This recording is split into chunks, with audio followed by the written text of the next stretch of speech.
একটা রেসিপি বানাচ্ছি ডিম আর ময়দা দিয়ে একটা মজাদার নাস্তা। 1 কাপ ময়দা, 1/2 কাপ চালের গুঁড়ি দিয়ে ময়দাটা ফেটিয়ে নিতে হবে।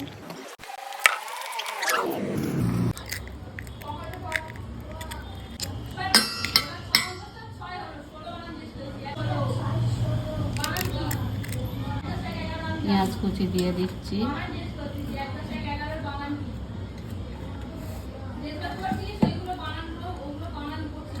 কাঁচা লঙ্কা দিয়ে দিচ্ছি, ধনিয়া পাতা,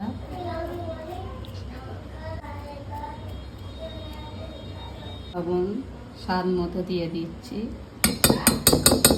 চাট মশলা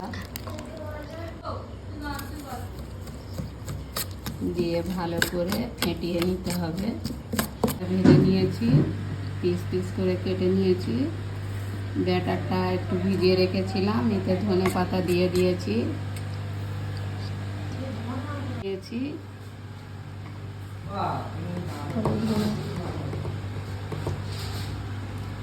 হলুদ,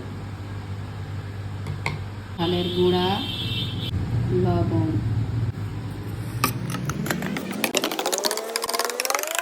তেলটা গরম হয়ে যাক, তারপরে এই পিসগুলো বাটারে সরিয়ে ছেড়ে দেওয়া হবে। তেলে ছাড়া হচ্ছে।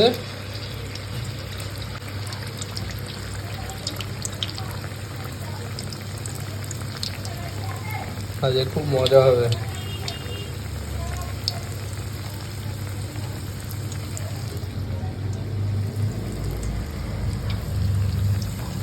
সম্পূর্ণ একটা নতুন আইটেম বাড়িতে তৈরি হচ্ছে, আপনারাও ট্রাই করুন বাড়িতে। হ্যাঁ, কমেন্ট করতে ভুলবেন না, কেমন হয়েছে জানাবেন আমাদেরকে। তা তৈরি হয়ে গেল, চলো খাওয়া চালু করি।